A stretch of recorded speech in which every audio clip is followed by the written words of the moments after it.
Jason, Colleen, welcome to the podcast. Pleasure to have you guys here. Let's just do a couple brief intros so our audience gets a chance to get to know you. Sure. So great to be here, Dhru. I'm Jason Wachob. This is my wife, Colleen Wachob. We are the husband and wife co-founders of mindbodygreen. For those of you not familiar, we're a leading independent media platform. We do content. We also have a podcast. We have a product line, including supplements and personal care. We do events. We do online education. We have a health coaching certification. So we got our hands in lots of pots. But today we're here to talk about a new book that Colleen and I wrote together called The Joy of Wellbeing, which we're extraordinarily proud of. So many great insights inside of the book. But I thought, and we were chit-chatting a little bit beforehand, I thought a great place to start the conversation, because you guys are at this intersection of seeing all the trends in wellness, all the latest things that are there, the trends that were trends and then faded away, and how the basics that are tried and true really rise to the surface. So I feel like there's no better way to talk about this than the topic of what are some of the key areas in your life over the period of how many years now that you guys have been in this space? 14 years. Where have you changed your mind? Where have you changed your mind? And this is going to be a multifaceted conversation. I'll just add in one more thing. Changing your mind is not celebrated enough in our society. And in fact, sometimes people fear announcing that they've changed their mind on topics. But I think that part of what makes us resilient, part of what makes us human beings, is the fact that we can grow and say, you know what, I got that wrong. That doesn't mean I'm a bad person. I just didn't see the full picture. And now I see it with also the context that even maybe right now there's things that we're doing that we're going to change our minds on in the future. All right, so that's the backstory and me on my soapbox. Jason, do you want to start us off? And then 100%. I'm so glad you brought this up. This could be a 3-hour podcast about all the listen, things we we've don't changed. have a hard stop. We could go for 3 hours. So, I like to say be rigid, but be rigid about being flexible, because well-being is a journey. And what I found at age 48 is what worked for me in my 20s changed in my 30s and now my 40s. For example, I'm an ex-college basketball player. I lived in the gym. I was a gym rat. It was a gym or nothing. That was my 20s. No cardio. I did no legs. We'll come back to no legs and what happened to me 20 plus years later of doing no legs. You got chicken legs like me? No, my ass started to disappear. Okay. I looked in the mirror. I lost some weight. And we'll touch on the importance of strength training, but all of a sudden my former basketball butt was completely gone. I was developing old white man's flat ass. So you used to have a bubble butt. I used to have a bubble butt. And I looked in the mirror and now it's coming back. I'm back in the gym. We'll touch on that, but it started to disappear. And so that was my 20s. And then in my 30s, I was running another startup. It wasn't doing well. I was extraordinarily stressed. Flying a lot, flew over 100,000 miles domestic in a year. My 6'7" body in a coach seat is not something I recommend for anyone. Turned out I had 2 extruded discs in my lower back, L4, L5S1, pressing on my sciatic nerve, excruciating back pain. Wow. Went to a doctor, said you need surgery, sought a second opinion. Nothing against surgery, but see it generally as a last resort. Second doctor said you need surgery, but maybe you should try some yoga. So started some really light yoga, and I went from couldn't walk to over the course of 6 months being completely fine. To this date, I've never had back surgery. And so that was my aha moment that led me to believe that true well-being was this blend of mental, physical, spiritual, emotional, and environmental well-being. One word, not 3, mind, body, green. Because I was a guy who was fit in the gym, but I was consuming way too much steak, too many martinis, so much so my face is on the wall of the Palm Steakhouse in Midtown Manhattan next to Adam Sandler and Joe Namath. Nice. I read that in the book, A little bit insane. And so I had this huge realization about yoga. And so I went from gym guy to now in my 30s, yoga. Would go to every public yoga class in New York City. Basically every great instructor in the west side of LA and New York, I've been to their class, and I ditched the gym. And that was it. Then in my 40s, we'll fast forward to I'm living, now we have 2 kids. Yoga is becoming more difficult. Can't go to public classes. It's 5 or 10 minutes in the weekend. It's not enough. And then I have this moment where I'm, I've been steady about 200 pounds, and all of a sudden I don't get on the scale often. Now I do. I lost about 5 pounds. I'm like, where is it? I feel the same. And I look at my ass has disappeared. I said, I got to get back in the gym. And I need to do strength training. I need to focus on protein. And so as I think about my evolution with fitness, and also this segues to diet, I went from I would say hardcore carnivore, which did not work for me in my 20s, I would say. It worked, but I was falling apart inside. I had kidney stones. I was bloated all the time. I looked good in the mirror, but physically I was falling apart. And just to interrupt for 1 second, Sure. You don't mean carnivore in the modern sense of the carnivore diet. You just were eating a lot of meat and processed foods. Pretty much. Okay, got I it. would say, no, I would add alcohol. A Okay, lot yeah. of meat and a lot of alcohol in my 20s. You're like, well, there's some martinis there too. Many martinis. To when I started practicing yoga, vegetarian, experimented with vegan, experimented with raw vegan.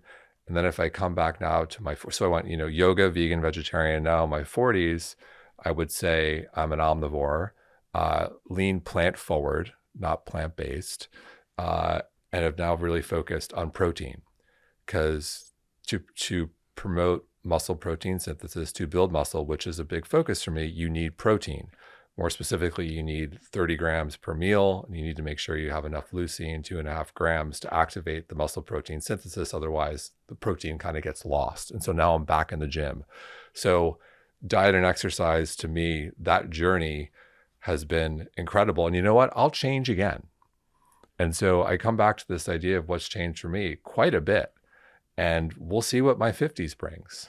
I have the ability to look at all of my markers. I do extensive lab work twice a year, the 28 vials of blood, and see how I'm doing. And if there's a change to be had, I'll make it. But I'll go back to be rigid, but be flexible. I love it. Colleen, did you want to jump in? Yeah. So it's really hard to separate our own personal values and the values of mindbodygreen. They're one and the same, and that it's all connected. But to kind of better understand what's changed, I'll spend a little bit of time on how I got on this journey, which is I had a life-threatening pulmonary embolism a little over 10 years ago. And that was my big come to Jesus on the floor, gut-wrenching, what is happening with my life. I had just finished a yoga class of Strala Yoga from Tara Stiles, one of our mutual friends, and was coming home, and I was like, called Jason and was like, I'm having some trouble breathing. Feels weird, but I think I'm fine. Maybe I just worked out too hard. Those things we tell ourselves when we're not listening to the whispers in our body that something's wrong. We took the subway home and I collapsed going up the stairs. Got up and convinced myself I didn't need care. Told myself I was dehydrated. It was a hot day. Didn't really want to spend time at the ER. And on Monday morning, Jason was like, you can't go to work unless you stop by your doctor. So my doctor saw me in the morning, wrote a note for me and said, I have a pulmonary embolism, and was like, bring this to the new NYU ER and go there right now. So I was just frozen with, I didn't even know what a pulmonary embolism was very discombobulated, got to the ER where they had said, they hadn't seen anyone who was alive with this many clots in their lungs. So that was the start of this journey. And, I realized and learned through a lot of testing, because when this happens to a woman in their early 30s, they do all sorts of tests. And I had the pulmonary embolism after being on birth control pills for 10 years. And it was one of the early articles on mindbodygreen that went pretty viral and got so many comments of women who were like, this happened to me too. Fast forward now, there's so many women talking about it, which is so important. But this was not something that people were talking about, that we're aware of. It was like, oh, the risk's 1 in 10,000, when in reality, at least from the comments I got from a lot of women with shared experiences, I think it's a little bit more frequent. And just to clarify here, you're talking about the link between like birth control and pulmonary embolism? And clotting, and correct. Clotting. Yeah. And that for me was a catalyst of starting this whole journey. It was one of those gut-wrenching moments of the soul. I don't think you go out and kind of change your entire life when things are status quo and everything's going fine. And that for me was the start of this very long journey. And our book, The Joy of Wellbeing, is a book I wish I had then to have helped me guide me on this journey, because I tried everything to help me feel better spiritually, emotionally, and help my body heal. And I do believe that these stories of healing are so important to tell each other, because I was looking to Serena Williams, who had a pulmonary embolism, and I was like, she was able to play tennis again. I will feel better. There was a period of time for about 6 months where it was just hard to breathe. Those things you take for granted, we take 15,000 to 30,000 breaths a day. It's a pretty important function. And that was the first time that I struggled just to breathe. And on the outside, I looked fine. So it was a really difficult period. And that started my whole wellness journey and wellness discovery. And I wish I had had a roadmap, because I tried a lot of things that didn't have the highest ROI on a path to get to the place where we are now today, almost more than a decade later. And I have some similar and some different kind of places where I've changed. And protein for me is at the top of the list too. And I think I ask myself a lot, because I was deeply entrenched in this space. Why did I take so long to come to this protein epiphany that so many of us are having? And I think because of, spending so much time within the yoga world, I was leaning plant forward. And protein for me, especially as I age in my 40s, has been such a game changer. And then combining it with resistance training, I've totally changed my workout routine. I am doing still some yoga, and I'm always going to be on team yoga, but I've really shifted into doing more strength training. And I'm not the only woman, as ClassPass is reporting, weightlifting for women being one of the top classes people chose last year, which is a huge shift. And I'm doing a lot of kettlebell workouts from our mutual friend, T-Mac Fitness, to really work on my strength. The other thing that has evolved and changed is sleep has been this reoccurring problem for me and, 33% of America, the 50 to 70 million people who have some sort of sleep disorder, which I'm sure it's actually higher than that. But I think the tools and approach that I've used to fix it have evolved. So back over a decade ago, people were not talking about light in the same way and being mindful about the time of day and your light exposure when you wake up. And now that's just such a fundamental part of how we both start the day. We talked about how we moved to Miami. It's a lot easier to start your day with sunlight when you live in a city like Miami. And it's one of the reasons why we did move there, from being able to have that vitamin D, which is so helpful for me and my own happiness and well-being. But there was an interesting study done in Colorado where they tracked a group of campers, and just even being in sunlight, waking up and falling asleep with the light after 7 days, your body can start to regulate its own melatonin in different ways. So light has been a huge factor in how I think about my own sleep. It's not something that I can ever kind of forget about, because it's something I'm probably going to be mindful of for the rest of my life. But protein, resistance training, and approach to sleep are kind of my top three. But I agree, it's always evolving. Like, our approach to health and wellness is always changing and growing, even if our values of looking at the whole person in a connected way, holistic way, doesn't change. And I joked from a vanity perspective. I talked about my disappearing flat ass. But, for us, this is in the context of longevity as we talk about strength training. We know that in your 40s, you start to lose up to 1% of bone density a year. Sarcopenia is very real. We know that if you're over the age of 65, you have a 1 in 4 chance of falling. If you fall once, you are twice as likely to fall again. If you fall and break your hip, there's a 30 to 40% chance you will die within a year. If you just pause there for a moment, that's pretty scary. We've seen this play out with some of our dear friends. And if you think about it, if you fall and break your hip, it's not necessarily maybe the hip fracture that kills you, but it's the complication, it's the infection, it's the depression.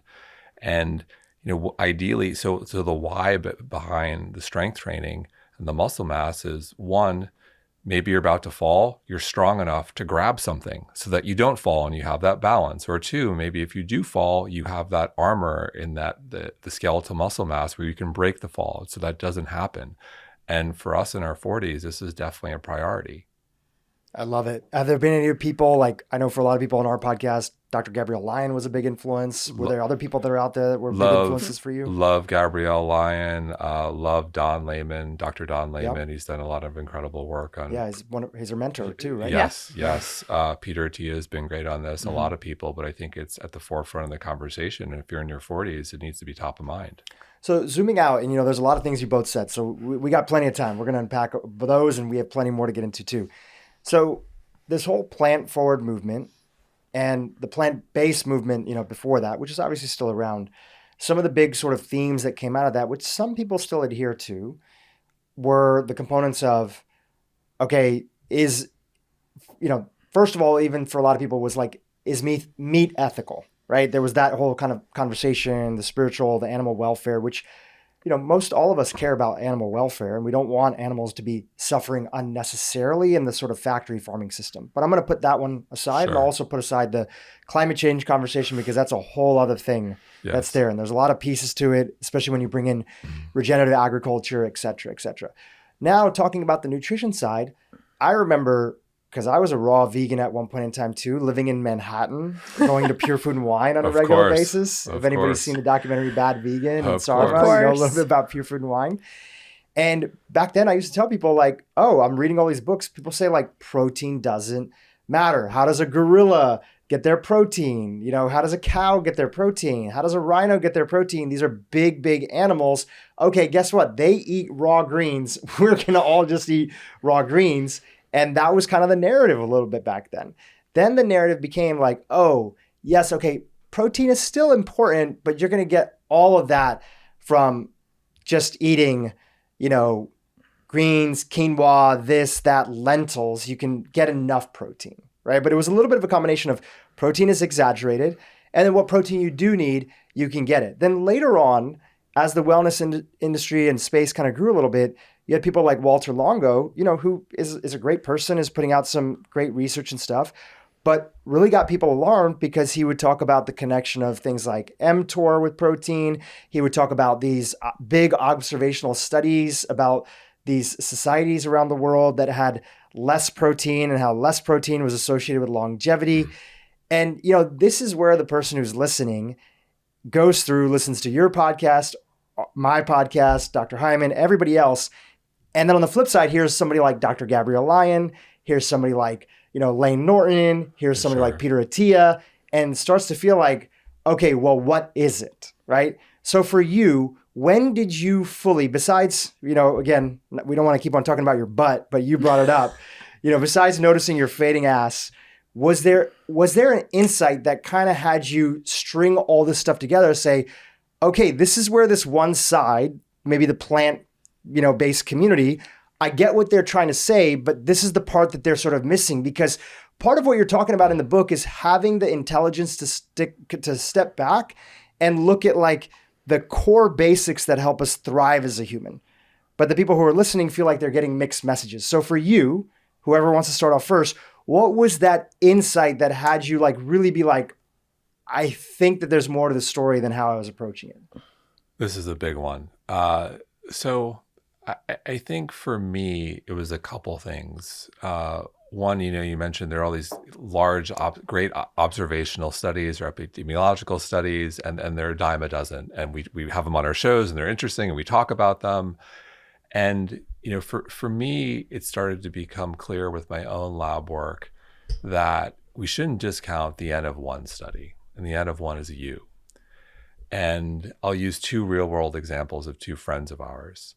So Mark Sisson, who's 69, our friend in Miami, Rich Roll's 56. They are both in incredible shape. They are incredibly fit. They could not be at more opposite extremes in terms of their approach to nutrition. Rich is 100% plant-based. Mark is almost carnivore. He's hardcore paleo. But they're both flourishing. What do they have in common? They don't really eat processed food, and they exercise a ton. And so who's anyone to say that what Mark is doing is wrong or what Rich is doing is wrong, or vice versa?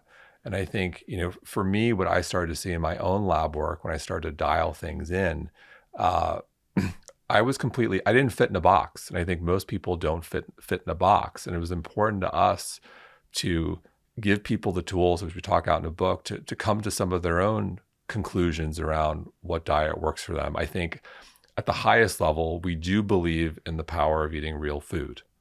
And we do think that plays a significant role. We know that for every there was a great study out of France, for every, I think, 10% increase in ultra-processed food led to increase 14% risk of mortality. And I'll tell a story, which to me, I think is a lot of food for thought with regards to the processed food conversation. So in the book, we reference this story, this horrible disease, pellagra, which was ravaging Italy for decades in the turn of the century. And essentially this disease is caused by a deficiency in niacin. And so it kind of came and went in Italy, shows up in the US in the 1940s in the southeastern US. And it's malnutrition. And so what they did in Italy is the government subsidized these community ovens in some of these lower income areas where people could essentially bake bread, because bread is very rich in niacin. And that worked, and pellagra kind of disappeared in northern Italy. What we did in the US was we went to the lab and we started to fortify foods with niacin, and that worked too. And so you have a tale of two, fast forward to today, you have a tale of two cities where obesity in Italy, northern Italy, I think it's 8%, in Mississippi, it's close to 40%. And if you look at the diet, it's still very rich in meat. But you start to think about, well, what else is different between Italy and the US? And it's ultra-processed foods. And there are a lot of variables, but for us, I bring back to this idea of eating real food is so critical. And we don't know, I think there are unintended consequences of ultra-processed foods. And I think at the highest level, that's what we want to encourage people to eat real foods and to really pay attention to the N of one and maybe ignore some of the noise out there. Yeah. I loved your summary of the past 10 years. I was just nodding my head being like, yes, I tried that. I listened to that. I see all the confusion. The aha moment for me personally in my own life was when I really started to think about what I wanted my life to look like 30, 40 years ago. And in the book, we talk about Arthur Brooks' idea of your own personal mission statement. And I think that's so important to think about. What do you want to be doing in 30 and 40 years? Do you want to be on the ground playing with your kids with ease? And I've seen how hard it is for my own parents to get up and down from the ground. And I've taken notice. And I've realized that when my kids have their kids, if they choose to do that, I want to be the grandparent who's able to get down on the ground and play. And I started to look at my own functional strength. And I had probably the reverse happen after kids, in that I lost weight and I wasn't going to the gym because I had a lot of other stuff going on with 2 children and a company. And I realized that I had lost a lot of my strength. And when I started to think about the type of life I wanted 30, 40 years out, I wanted to be on the ground playing with kids. I wanted to be in, sound mind and body. I wanted to be able to do the things I like to do, which are, going for walks with Jason, going for walks with the girls. And I realized that I needed a different approach from a strength and function standpoint to be able to realize that mission statement in 30, 40 years. Yeah, I love that. I still think today, naturally, because everybody's trying to navigate this space, more and more people like yourself who are opening up and sharing, hey, here's where we've changed our mind. I think there's even a chance to go a little bit further. So hear me out on this. I still think in the conversation, I'm totally, as a past, I grew up vegetarian. I was vegan for probably about 7 years. And of those 7 years, probably 3 years was like, primarily raw food was the bulk of my calories. And even sometimes today, guests come on this podcast. I was telling you about a guest that was on here, a while ago. And when people are trying to navigate and sort of put together and hear how they approach their diet, a term that's often used is like plant forward, right? Mm-hmm. Or like, hey, I'm plant-based. And not everybody's in the habit of tracking their calories. I'm kind of doing a workout program right now with this group based in Los Angeles. And so I have to track my calories, and I'm doing this for the first time in my life, which is actually like a really interesting experience. You know, you see very quickly, even though not everything is macros, not everything is calories in, calories out, you really get a chance to understand how even in the wellness space, we can gravitate towards these processed wellness foods that are labeled healthy, that are at Air One, that are at Whole Foods, which tastes great. And yeah, they might not have as much sugar or this, but they have a lot of refined, starches inside of them, or they have a lot of more fat than you would typically think about inside a diet. So in tracking my calories, I started to realize that I eat a lot of vegetables. But when you add up all the vegetables that I eat, and I eat a shit ton of vegetables, you're talking about less than probably 15% of my total calories in the day is actually coming from vegetables. So I want to be transparent with my audience here, because sometimes even when I've said, like I'm plant forward and things, people actually think that the vast majority of the food that I'm eating is plants. Maybe by volume people look at it, but not even then, right? Animal food is still the vast majority of my calories. And then probably somewhere in the middle is you would have, there's still plants, but things like olive oil, avocado oil, because those are, of course, are very like sort of nutrient dense. Yep. Sure. Is that what you guys are seeing in your diet? Like, feel free to chime in. Yeah. I think for me specifically, I went from, the 24-ounce ribeye, like you get to a steakhouse and eat the whole thing, to now when we have meat, it's probably like the 3 to 5 ounce serving. It's smaller. And the plate, if I'm looking at the plate, it's a lot of vegetables, and then it's the meat or the fish. It's almost like a side. But to your point, from a calorie perspective, depending how the majority of the plate is the fruits and vegetables. By volume, taking up space. But if we're talking about calories, it probably is. That's the predominant, becoming more even with animal foods, just given the fact that I don't know the macro off my head, but like how much 3 ounces of broccoli versus 3 ounces of chicken, sure, big difference. Yeah. So I think we are having protein at every meal, and it's either dairy, fish, or meat. And I have to be extraordinarily intentional to get that basic 30 grams of protein that we're talking about. It is not something that comes naturally or easy at all for me, probably because of how I've eaten for the past 15 years, that I don't really believe in counting much, but I do have to count those grams of protein because it is not something that comes naturally to me. Yeah, and it really goes back to, again, Dr. Lyon, I think, was on your guys' podcast. She's on our podcast. She's been making the rounds. People undereat on protein. 100%. And they get so hungry for other things. And then naturally, this is how you can find people, even in the wellness space, that feel, I actually am struggling with weight. I'm putting on weight. Well, let's look at all the things that you're eating, right? Again, not everything is that calories in and calories out, but we want to look at it to just, it's a good measure to actually generally track sort of energy that's consuming. And of course, the quality of that energy matters more. But when you track it, you see how under you're eating on certain key macros like protein that's there. So what have been some practical ways? Because I'll tell you, I've heard this from a lot of individuals. I've heard this from my sisters. I've heard this from my wife. She goes through this a lot. And I think there's even guys that are out there that, especially if they were eating plant-based more previously, they're struggling with it. So what were some of the things to make it easier to hit that 30 grams of protein in a meal? Whether it's actual food or whether it's just sort of, lifestyle approach to make sure you eat on time, for example. Yeah, I mean, you just think of like the huge transformation that's happening of how the wellness world used to think about breakfast. Think avocado toast, where it went through that, revolution where everyone was sharing it on Instagram, to now it's, for me, it's 3 juicy eggs on sourdough bread with some healthy fat of an avocado is like my staple go-to breakfast. We find that like having systems so that we are eating the same things, which may sound boring from the outside, but when you're trying to make your life a lot simpler and easy to integrate, we love kind of eating the same things, having the same breakfasts that we know we like, are easy to stock up on, and then it's just rinse and repeat.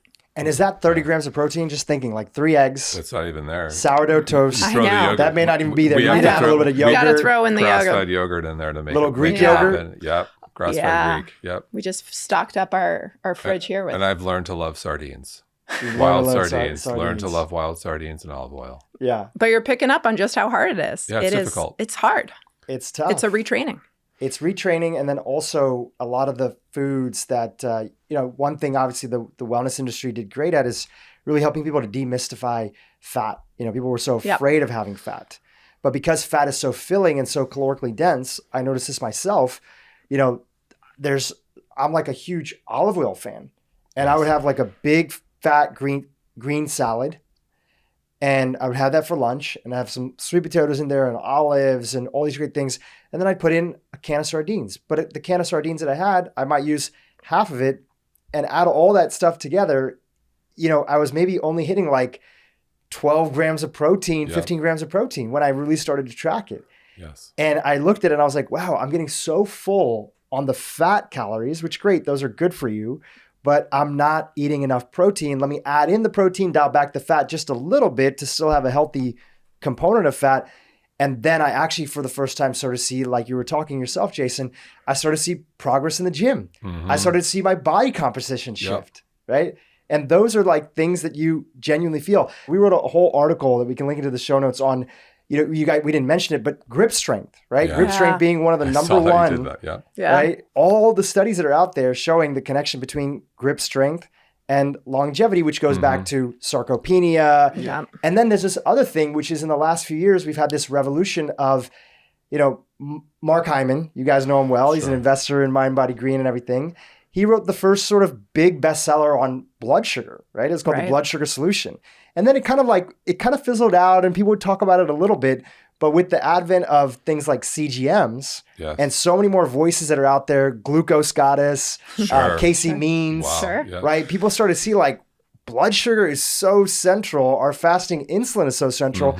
Now you make the connection with more muscle mass actually allows you to have a little bit more carbohydrates in your diet because it's using up all the glucose inside of your body. 100%. So you start to connect all these dots and you see, okay, is this thing that's so central, protein, which is so central, which is what we're talking about now. We're going to go into another topic in a second, alcohol. Everybody wants to know about alcohol. Protein, which is so central to muscle synthesis.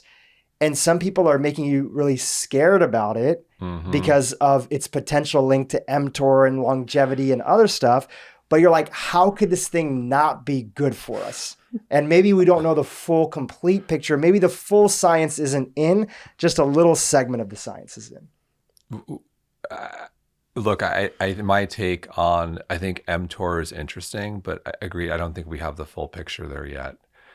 And I think, this is where I go back to the end of one and listen to your body. How do you feel? Look at your labs. Are they getting better? And put aside this idea of in the back, maybe I have a problem with longevity because of mTOR, that there are unintended consequences here. I think see how you feel and be judicious about doing lab work a couple times a year, twice a year. That's all you need. And see how you and if something starts to go in a wrong direction, then make a change. Yeah. Is there any recent lab work before we go switch to the next topic? Like, is there a test or something that you guys have been like, the whole picture matters, and obviously people should work with a practitioner and everything, but is there any sort of marker recently or any test that you did that kind of gave you an aha moment of, wow, here's how I need to switch things up maybe in my diet? Wow. I do. Or in my lifestyle. I do extensive labs. So one of them I'll just call out because I think not enough people are aware is homocysteine.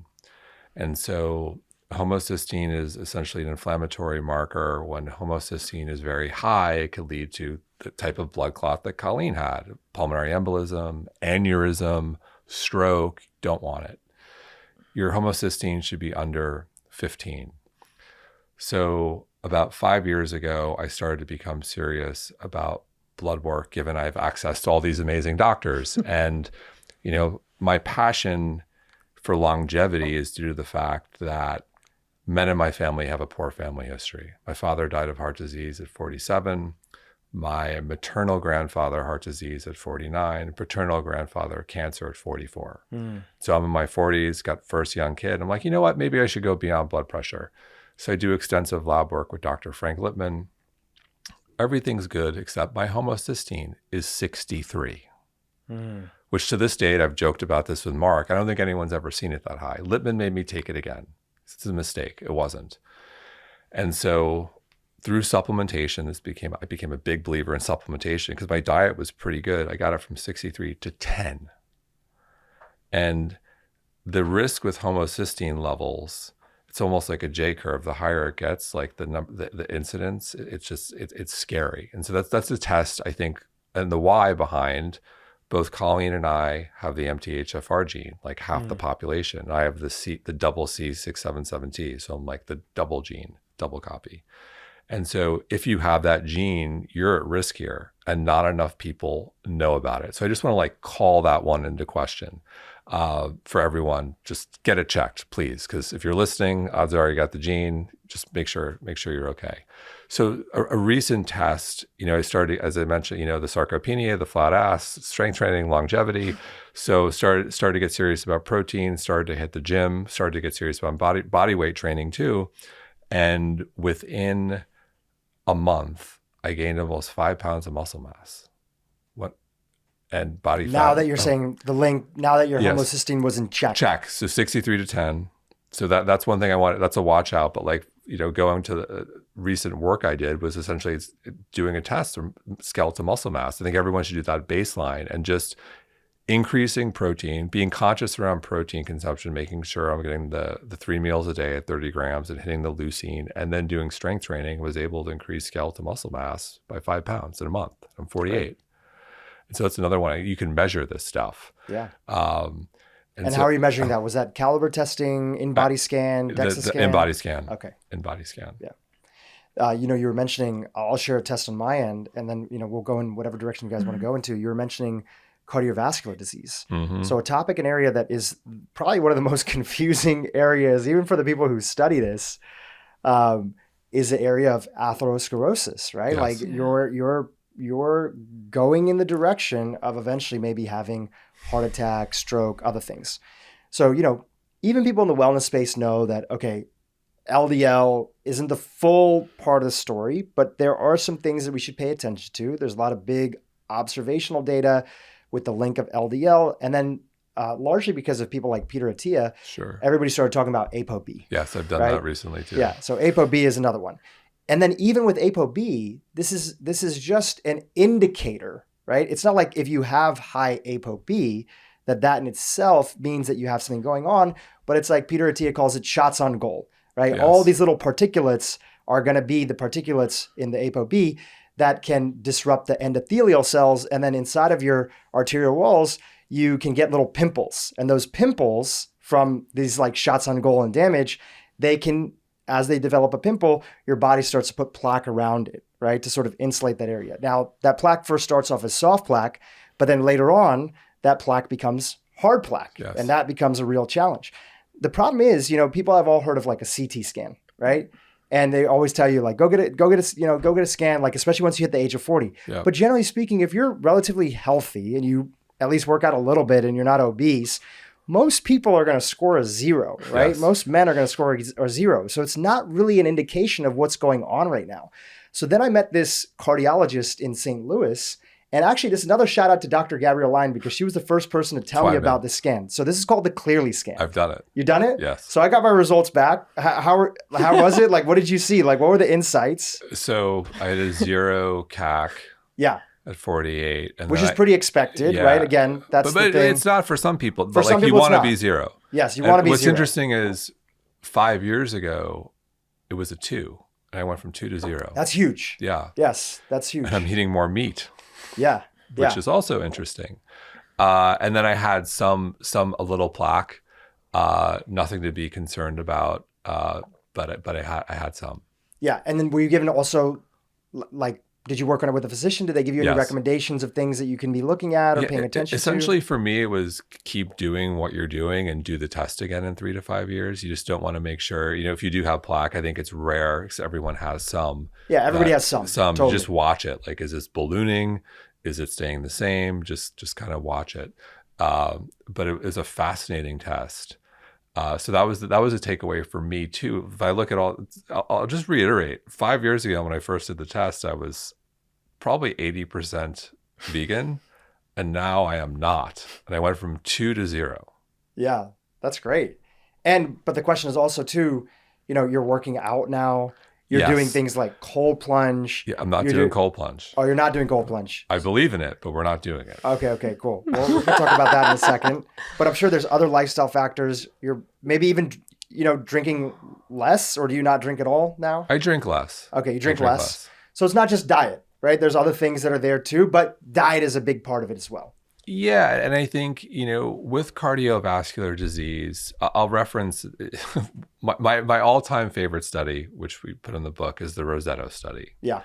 And so for those not familiar, Rosetto was the small town in rural Pennsylvania in the 1950s. So in the 1950s in America, heart disease arrives, except in Rosetto. There's like virtually no heart disease.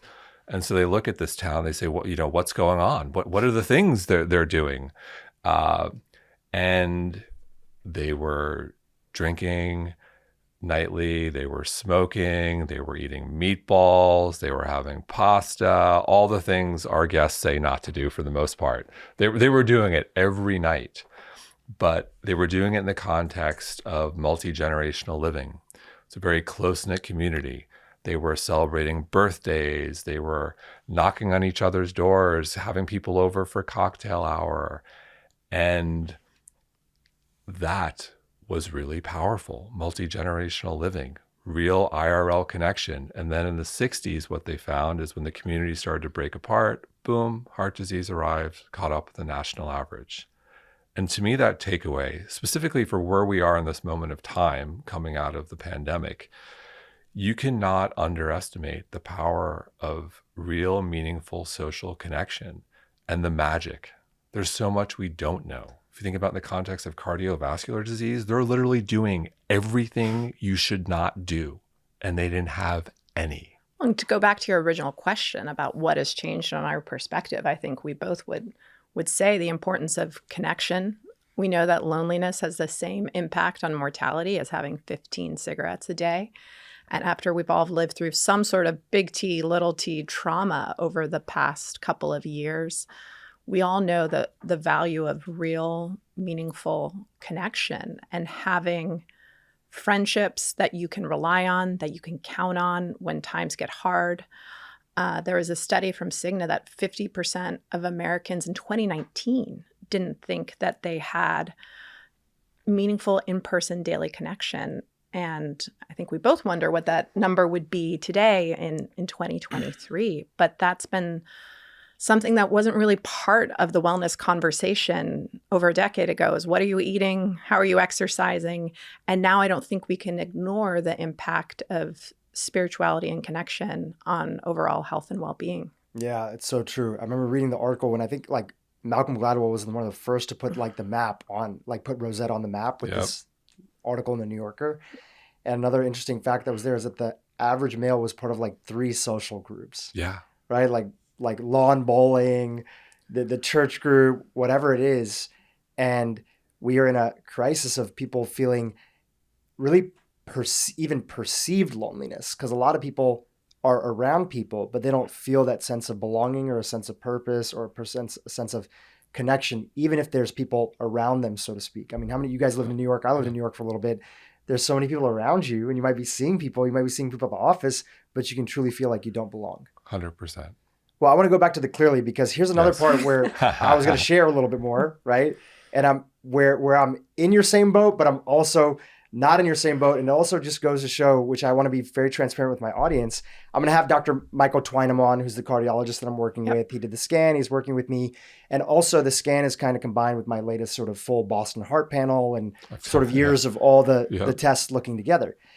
And so the crazy thing for me is that there definitely seems that I have, I'm waiting on my genetic test results for this particular test that I did around how I metabolize lipids, but it seems that I do not do a really good job metabolizing lipids. And that is probably a familial history, genetic sort of thing. A lot of South Asians tend to have it, and it seems like I have it as well too.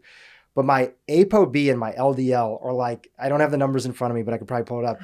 They're like off the charts, right? They're just so high. And even with me kind of cutting back on things like red meat, removing coconut oil from my diet, which is actually really helpful for me. I don't do well with high concentrated saturated fats, even though I don't go out of my way to avoid food saturated fats, but high concentrations of saturated fats like coconut oil, I don't feel well. And again, that's all about that personalization. But, and, you know, again, this is what he's telling me. Let's get him on the record and kind of, I want him to show everybody my results. We'll go through the labs and everything. I kind of want to put it out there, which is another thing that I want to talk to you guys about. I have an idea for the wellness community. He told me straight up that my Clearly scan was the cleanest that he's seen for any male, including his own. And he would always use his as the benchmark for people as a cardiologist. So where I'm even more confused, and we're kind of unpacking this with him, is that he's like, look, still, I want you to reduce your ApoB because again, those are like shots on goal and you're really high right now.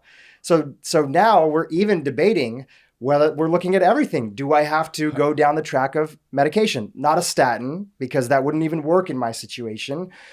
And are there other more aggressive things that I have to do?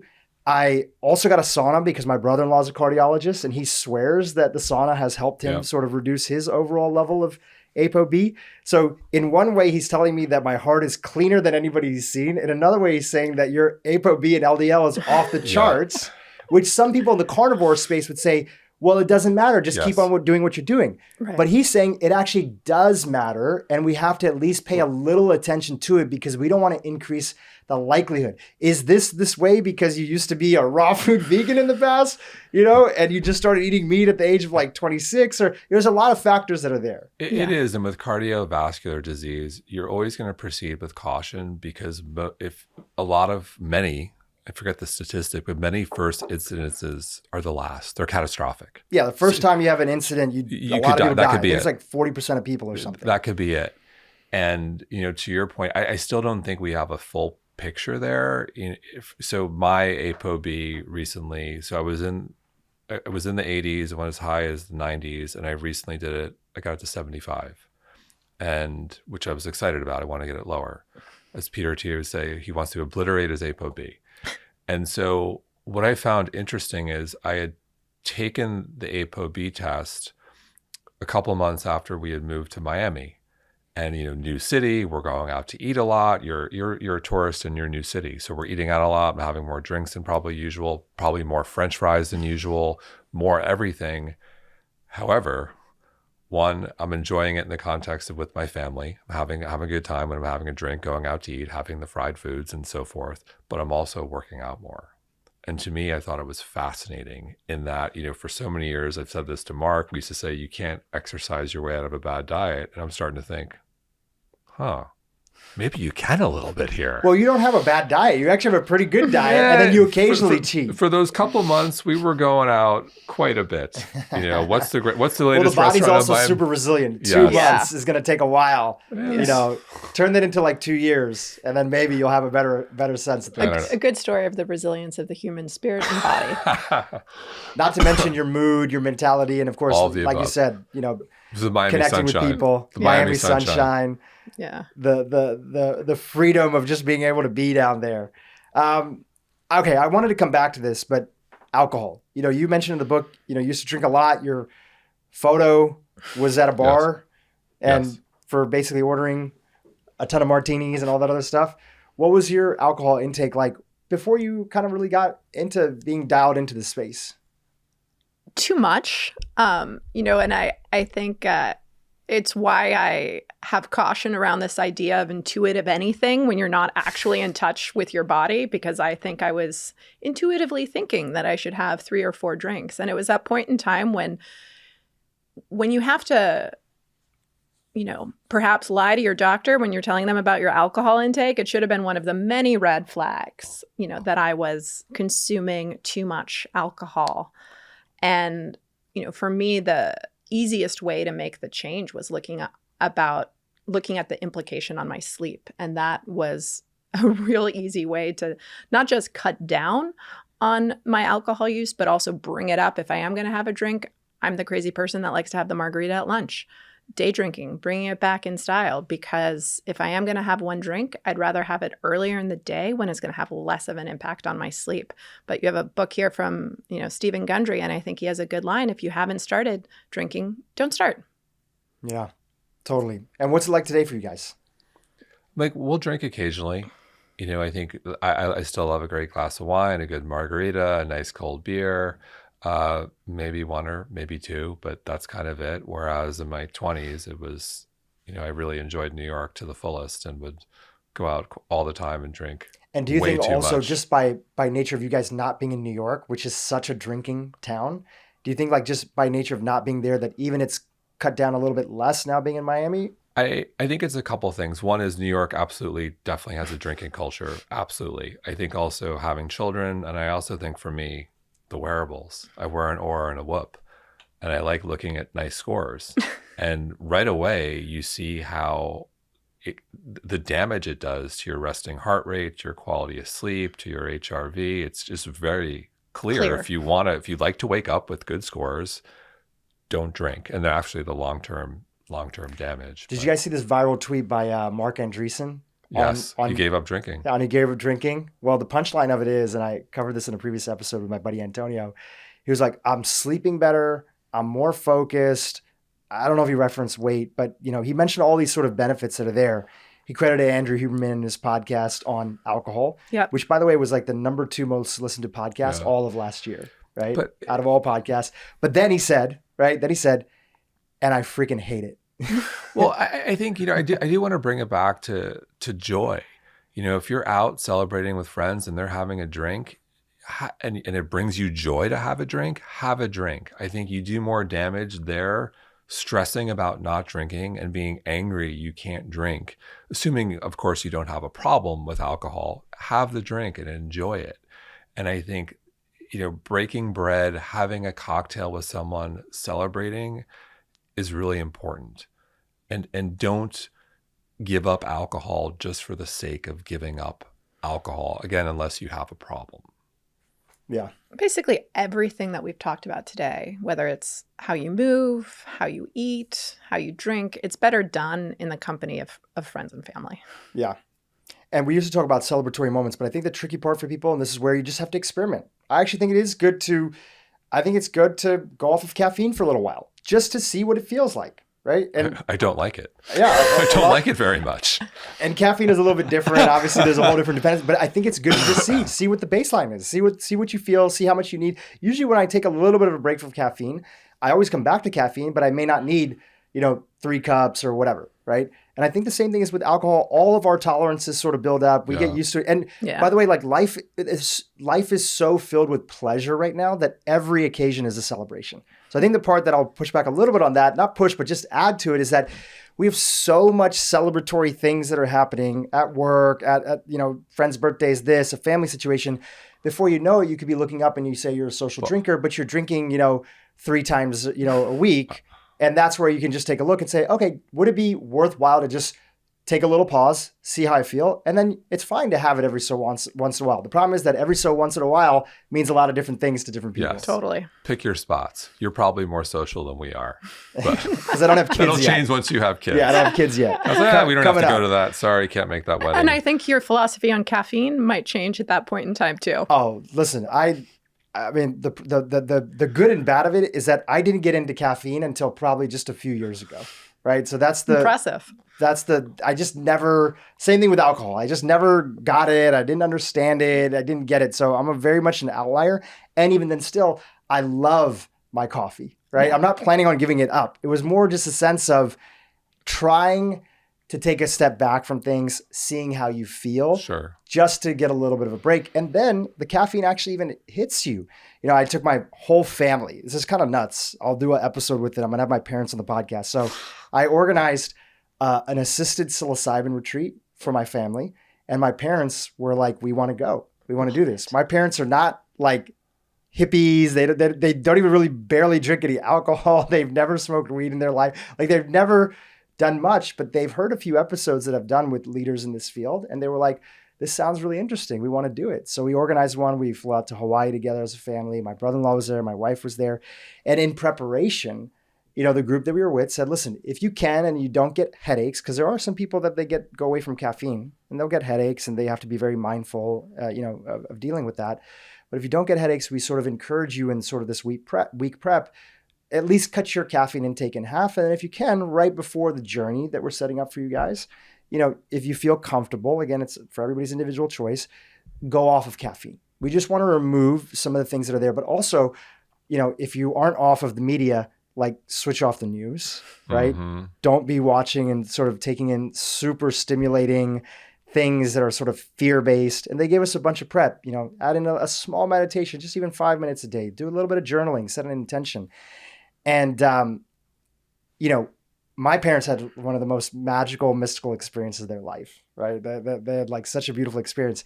And when we were unpacking it all in the group, so much of the group was saying that partly the reason that they felt that they had such a beautiful experience was actually doing something that, we've had Reverend Michael Beckwith on this podcast. He says, if you look at the word sacrifice comes from the root word sacred. You are removing something from your life to make something else sacred. So it's almost like we were making the ceremony a very sacred thing. Even the people who were organizing for us were like, you guys all did your fucking homework. Like everybody here gets like an A for like really actually doing the prep. But how much of the benefit was just the journey, and how much was the benefit that we really took this situation sacred and then of course followed like the whole integration process. So that's just a little anecdote. I love the intentionality of it all. Yeah, definitely. What do you guys want to talk about next? I think, you mentioned the media, and people have asked us, why do you write a book? Because we're clearly busy with mindbodygreen. We have a platform. And there were a couple of reasons, and I'll touch on one that's important to me. And one is the problem I think we have with media right now, specifically the platforms. And I'll reference a study by Wharton, which I think shines a lot of light on this. So Wharton analyzed the most emailed list of the New York Times. These are like the most widely read articles in the world. Everyone wants to be on the email list. Essentially, it's a indicator of virality.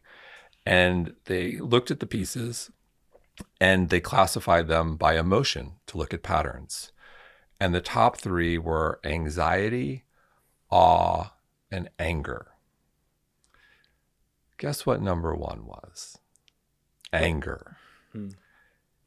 If the article invoked anger, it was 34% more likely to be on that list. And this is the New York Times. Sure.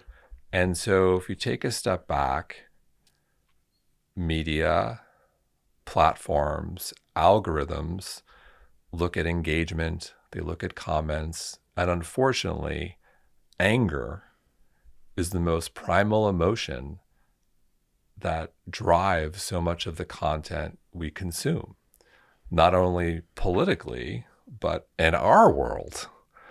And it's something we've seen quite a bit of. We'll joke about the Mediterranean diet. It's pretty balanced for the most part. Don't see a lot of Mediterranean diet influencers making a killing on Instagram these days. It's extreme points of view, whether it's the Liver King or, it's demonizing a food group. It's an all or nothing point of view. And we don't believe that's healthy. We don't believe that most people can incorporate that into their lifestyle. And it's something that has been a pain point for us with social media and algorithms. And then you have, Google, which is another set of circumstances where you have to be extraordinarily watered down. And, for us at this moment in time, we think most people lie in the silent majority. They're reasonable people who don't really want to embrace the extreme, but that's what they're presented by, and want alternatives that are proven and can be implemented for someone who's busy, who maybe doesn't have resources. And I think the major objection to health and well-being from people is I don't have the time and I don't have the resources financially. And we think that there's so much great science out there that leads you to these time-tested techniques that anyone can incorporate. We go through a lot of them in the book. And it's just such an important point for us, because even though there's so much, I go back, we've been doing this for 14 years, there's so much health and wellness out there. It's amazing. I look at all the technology and tools and content, yet we're getting sicker. So, for us, it was important really to present that information in the book format, because it can't really exist in the algorithm. Yeah. Can I kind of ask you something about that and Sure. kind of toss in something, Sure. maybe a little bit of stress testing for the benefit for our audience that's there, right? Sure. So I also feel like the nature of things is that the public sort of looks at a lot of things, even maybe things that you guys are doing right now, or even things that I'm doing, and people will say that that's extreme, right? Like it could even be like the how we look at even strength training now, just even maybe 10 years ago, some people would have even looked at that aspect as more extreme. You're not an athlete, you're not a this thing, you're not a that thing. And I think that actually human beings in general are quite smart. And even though it's a lot of sensationalized stuff that gets viral, that might be the entry point into a lot of things, but people kind of level off a little bit, right? Like we all did like the raw food diet. Like what is more extreme than that, right? Do we regret that time period that was there? No, we evolved from it, right? And it's because we evolved from it because you guys found, voices of reason that are better and were explaining stuff. So I think that only one thing that I would say is that I wonder, what does an alternative look like? Can we have a utopia that just is like balanced media all the time? It's going to naturally be that the extreme voices are always going to sort of be there, but can we raise the more balanced voices so that people can more quickly find better resources for them? But wouldn't you say, for example, like you and I doing the raw food diet for a while, like wouldn't a lot of people label that as extreme? They would, but I also think there aren't many people like you and I who will publicly say they tried something and then completely do a 180. I think that's hard for a lot of influencers to do because once you build an audience around a specific topic or subject matter, maybe that's emotional, like diet, those followers will revolt if you change your point of view. And we didn't build our brands. mindbodygreen wasn't built on that. You weren't built on that. But I think for a lot of individuals out there on platforms, it's more difficult to change their point of view. And I understand why. Because to some degree, you're in the business of telling your audience what they want to hear.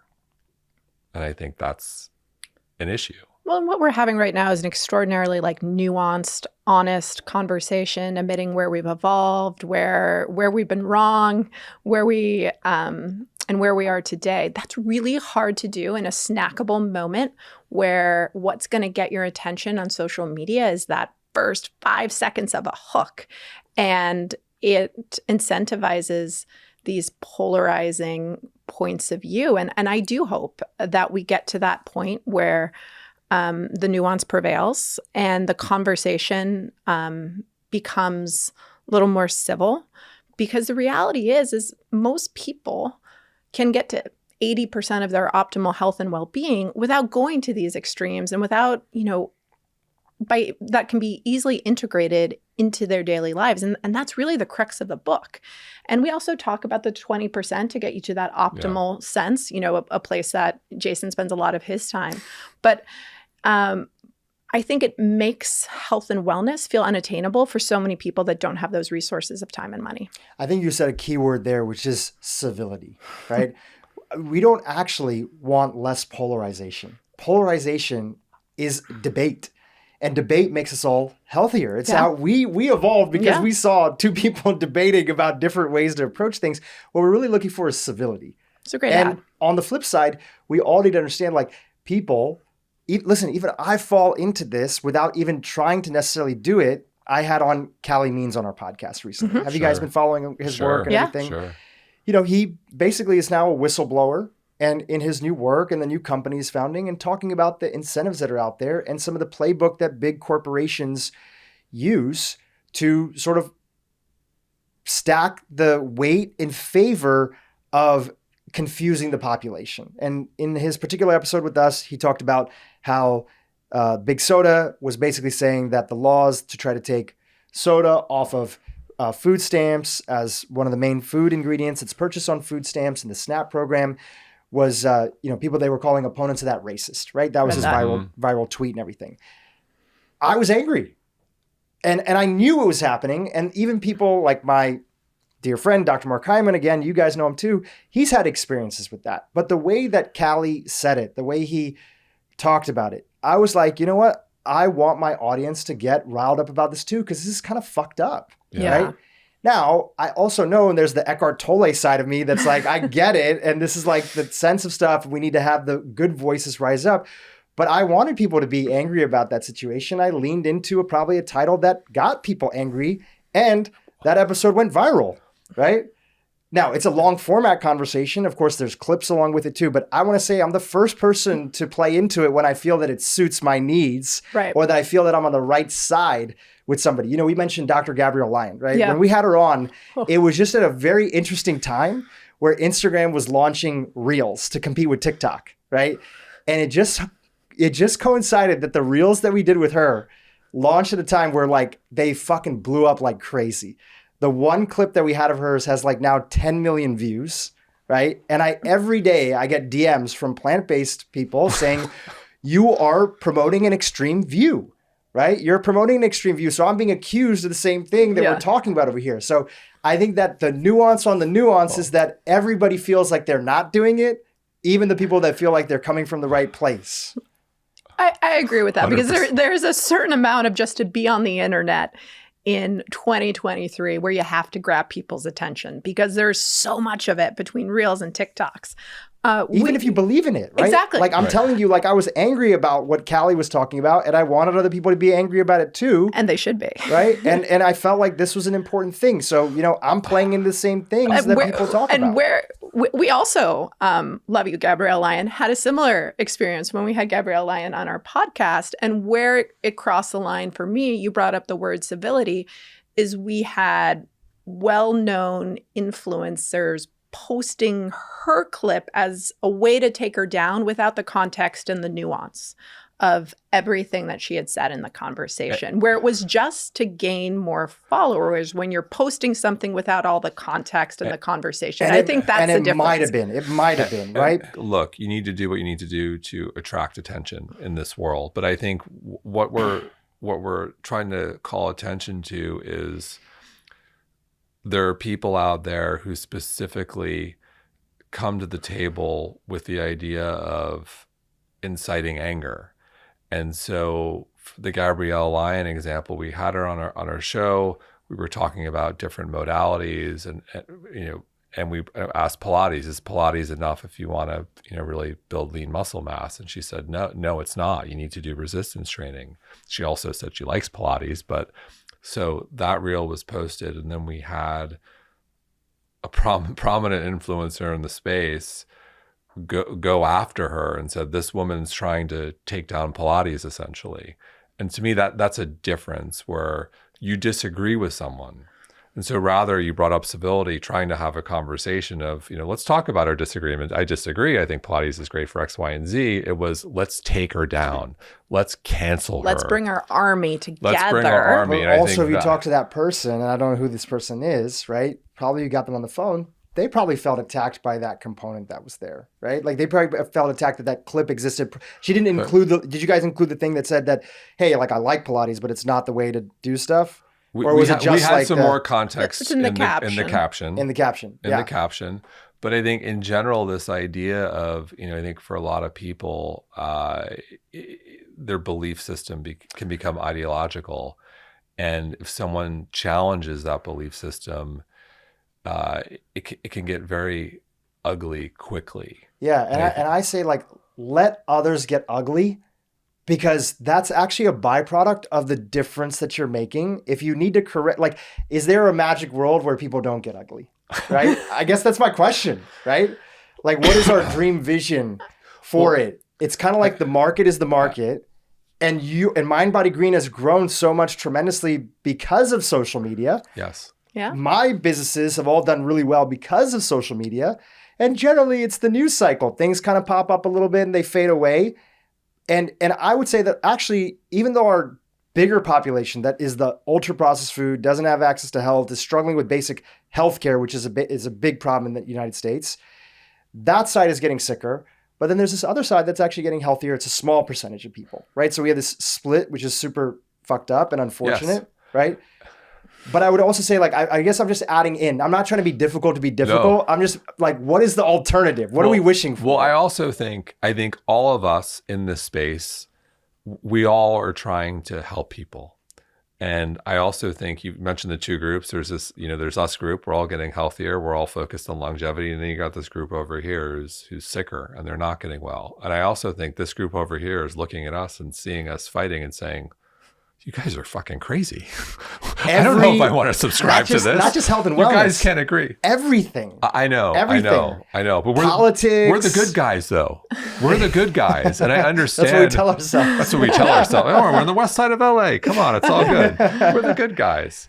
But I do think it's all coming. I don't think so. Politics, without going down this rabbit hole, I think, is driven a lot by power. I do think with health and wellness, we know so many great people in this space. A lot of them have powerful personal stories. They healed themselves. They've been transformed. They ultimately, I think most people have good intentions and want to do well, but then they get caught up in the. I mean, there's so much passion that, if this group of people, if you think of what role religion played in people's lives, it's now playing out IRL with the same amount of passion in the health and wellness world, where if you could say I was a CrossFitter or I do yoga, you have a certain psychographic of a persona in mind where you're like, okay, I think I know that. So we've assembled these tribes, and they have that same religious fervor for their belief system that they had in religion.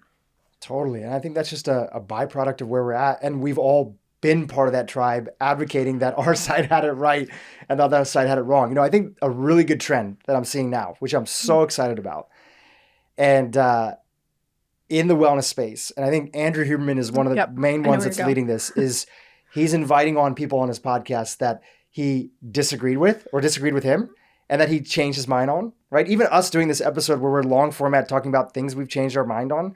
There's even a list of topics where I've shared with Mark Hyman. I'm like, here's a list of people you should have on your podcast that have come after you.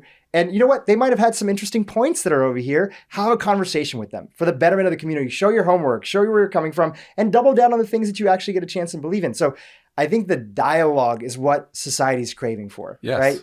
They want to hear the dialogue, even if people at the end of the day say, you know what? I still disagree with you. Yes. Right? I still do not see eye to eye with you, and I see this view. People are smart. They're waking up. And that's why I feel like so much independent media is exploding right now, is because people want to hear the long format discussion. Where they get upset is when they feel like, when I get the most flack now, and this didn't used to happen like 2-3 years ago when my podcast started, when I have on a guest that has a very strong viewpoint, right? Let's take like a Dr. Gundry or a Dave Asprey or something like that, right? If I don't, and my listeners who have listened to me, just like you guys, they know kind of what you're into, not into, what your questions are and stuff, how you're living your life. They hear you. If they don't hear in a nice way for the benefit of the audience, not that we're a got you journalist, if they don't hear us stress testing their argument, I'm hearing from more people than ever before, like, why did you not ask him or say that you don't believe in that yourself? That doesn't mean that he can't have that view, but you don't. And that's a sign that people are growing up. They want to hear the full conversation, and then they can make up their own mind with it. Well, I think you guys are the beacon of light at the beginning of this trend, because there are still a lot of people who will only have people on their podcast who 100% subscribe to their philosophy. And I agree. This is the way that people need to hear these topics and hear them civilly debated. But you are leading the charge here. Well, I hope that we all lead. And for many years, I wasn't. I didn't want to. Guys, I was the number one people. I was the person telling everybody dairy's going to kill you, right? When I was like a vegan, right? Because I had my own N of 1 experience. Talk about N of 1 experience. Yep. I had really bad cystic acne all throughout high school. I grew up vegetarian, right? And literally dairy was my only protein that I would have. I didn't really like eating a lot of lentils and stuff like that. My stomach would hurt. And then one day I went to a youth sort of meditation conference. It was here in Los Angeles. And I heard a keynote speaker say that basically dairy, blah, blah, blah, it's coming from more of an animal rights perspective. Yeah. And she's talking to a group of like vegetarian young Indian youth. And they're like, seriously, like Taco Bell is the only thing that we can eat right now. Then she was talking, wasn't paying attention. Then finally at the end, it's the first time that I'd heard somebody say, this is the year 2000. So it's a while ago, right? 23 years ago. She said, and for some people, dairy, there might be a link to gut inflammation and acne. First time I heard the word inflammation, probably the first time I heard somebody saying like gut related to anything. And then she said acne, which I was struggling with. So I was like, okay, I'm willing to do anything. I tried different gel. I tried Accutane. I tried all this stuff. Still, it would go away a little bit. Then it would came back. I went off dairy for a month. My skin completely cleared up, right? Completely cleared up. I was shouting through the rooftops. I was judging everybody. I was telling everybody, you got to get off of dairy. And like a lot of people, I evolved from that and I understood, okay, obviously there might be people that do need to get off dairy temporarily. Sure, there's a lot of fucked up situations with animals. Okay, in other sense, can targeted dairy, fermented dairy, kefir, can they be beneficial to health?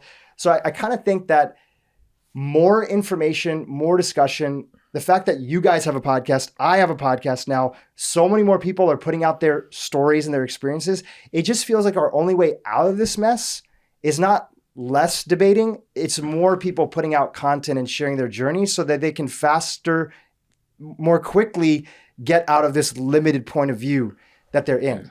And I think social media is here to stay. So whatever's kind of going on with it is probably still going to go on. Yeah. And we've never been taught how to interact with a world in which there's literally millions of media companies who are individual content creators and experts. And we haven't been taught, like, when you're listening to this conversation, they could be coming from an N of one of experience. Keep that in your mind. And so we just haven't been taught how to take in all this information and decipher what's pattern recognition, what we need to take, what we need to toss, and what we need to, keep with us. And I think our ultimate goal is to empower people, educate people and let them come to their own conclusions, because there's so much information. There's a lot of good and there's some bad. And it's a long journey to get to the place where you can then take all this information and be like, I understand that works for most people. It doesn't work for me. And I'm going to do my own thing. Yeah. You brought up cold therapy. And we recognize there's a lot of great science for cold therapy. It's accessible. It's affordable. It checks all of our boxes for as we want to bring on all these people on the wellness journey. I have Raynaud's where I get, purple when I'm in cold temperatures. It's not for me. I'm not doing it. Well, I recognize that there's a lot of science. Yeah. And there's a couple examples of that, whether it's the fact that I will still have my margarita at lunch, or even though I'm really obsessed with light therapy, I know that if I unwind in bed watching some television, it brings me a lot of joy. And at the end of the day, you got to take all this information and your body better than any doctor, better than all the science out there. You are your own N of one, and you got to be intentional about finding what actually works for you. Yeah. And I think another aspect of that is that even if you don't know your body, mostly people listening here are adults. You get to do whatever the fuck you want to do. Right? Yeah. And who cares if it's good, if it's bad? It's at the end of the day, you get to do whatever you want to do. And we also think there's been almost like this path with health and wellness, more specifically longevity, where, longevity or your hardcore health and wellness enthusiast, it was really hard work. You couldn't have fun. It was expensive. And we believe that joy and longevity do not have to be mutually exclusive. And there are practices which we talk about in the book, which where the rubber hits the road in a good way, where you can incorporate practices in your life that work for you and bring you joy and will actually lead to longevity, without maybe, taking it to measuring your lactate and your VO2 max to see how you're doing in terms of, that measure of longevity. And it really doesn't have to be mutually exclusive. It can be fun. You don't have to be angry at the hot bar at Erewhon waiting in line. You can do things that bring you joy. Give us a couple. Let's come back to the book, Joy of Wellbeing. Give us a couple of those things that you talk about inside of there that is both the intersection of it's good for you and it can be fun. I think one of the things I absolutely love, and Colleen mentioned, is walking. Walking is just so tried and true. It is one of the best things you can possibly do. There are all sorts of different ways we talk about in the book. You could do interval walking. You could be walking in nature. There are all sorts of benefits. You could be, if you're with a friend, you're waiting for the elevator, take the stairs. You can just be walking all the time, and it is so critical. And it's one of my favorite things to do. If I don't get my 10,000 steps, I'm like angry. I'm a different person. So walking for me is paramount. Pickleball is my easy win. And this has been a newfound hobby since we moved to Miami in June. I was going to say, now that you're in Florida, pickleball, you got the bug. It brings us so much joy. Does it ladder up to our resistance training goals? Probably not, but it's super fun. We have a great time as a family. We're outside. We're getting vitamin D. We're moving. It's a lot of joy. It actually might even help you with resistance training. It's like, you're You're becoming more agile, right? They have all these like different types of mobility workouts and things with like these bouncy balls they do that like resistance trainers are doing now to make them quicker, like having their muscle twitch go faster. So who knows? It might be helping you. It's great for reflexes. Yeah. Yeah. Hand-eye coordination. It does get your heart rate up too. So I will add that. Yeah. I love it. What's next for mindbodygreen in terms of like, how do you want it to like, okay, there's the book, right? And obviously that's putting it out there. And the question is always, even with my own podcast, I ask this, how do I want to be this positive force that's driving these principles and morals that I want to talk about to make it at the end of the day easier for people, right? mindbodygreen is both a media website. So you've benefited and you've helped the careers of other people by showcasing the work of a lot of different individuals who have often maybe different viewpoints on things, right? A lot of times. And people Yes. benefit from it. So is there things that you're thinking about with mindbodygreen that you want to do in the future that still service the audience, that allow them to make up their own mind, and you're giving a platform for people who have different opinions on things, but you're also trying to double down on some of these basics that you guys want to do? You know, one time our good friend, mutual friend, Dr. Will Cole, referred to us as the United Nations of Wellness, which we really took to heart and really appreciated. And we still want to be that place where people can come with different points of view and be that safe space, whether it's on the podcast, whether it's an article, whether it's video content. We still want to be that place where people can go. And also, no matter where they are on that journey, whether wellness is new and scary to you, or you're the serious longevity guru who's passionate about tracking everything, we still want to be that place and bring you content and now products wherever you are. So, you know, sleep, for example, whether it's bringing you content and sleep or bringing you our sleep support product, and product's been the exciting new extension for us where you can, you know, I saw personally with my homocysteine, like supplements worked for me, and just bring people products that can help transform their lives, whether it's, you know, content or physical product. I love it. What I'd love to see, if you want to add to your product roadmap, this is my suggestion, Sure. Take it or leave it. You know, Mark always references back, again, talking about Mark Hyman, about his whole Pegan thing came from like that debate that you guys had, Yes, right? 2014, I want you guys to revitalized. start hosting some online debates in a friendly way, right? You know who does this really well? Barry Weiss. If you guys follow the Free Press Yeah, Totally. podcast, We love Barry's honestly, podcast. Yeah. she does a great job of being a moderator, Yeah. allowing people who have extremely different, some of those conversations get heated, right? They get very heated in terms of people vigorously fighting, which is a good thing. We want people to fight and debate about what their site sees, and people learn from that.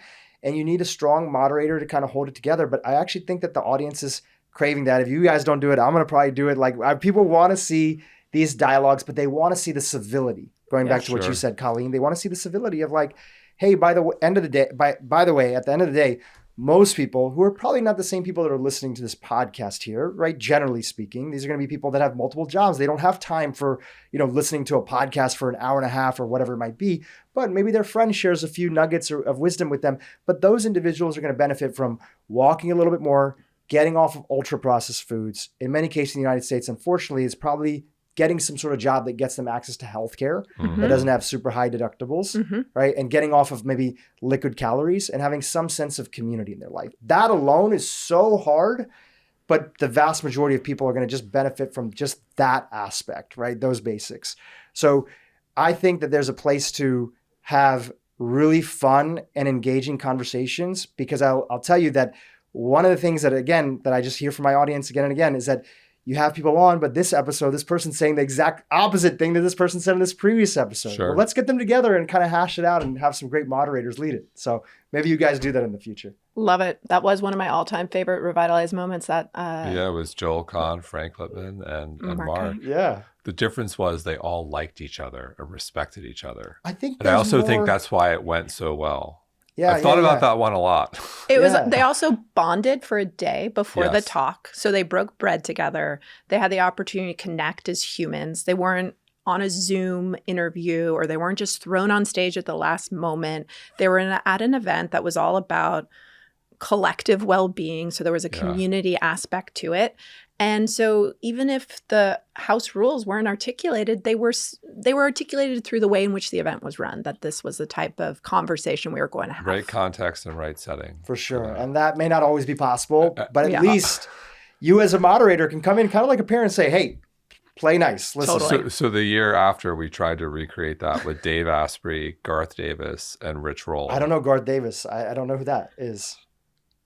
Very strong point of view, vegan, great guy. Okay, cool. Next to Dave. And then there was Rich. Rich basically didn't partake. He was like, I'm staying out of this. He was a smart one that said, I'm not even going to fucking... and- What's that line, right? If you wrestle with the pig, you're going to get dirty, but the only difference is the pig likes it. And Yeah. Garth just came for Dave, and it was an interesting one. Wow. Yeah. Yeah, A little different energy balance that time. Little Yeah, different situation. People want to pick up the book.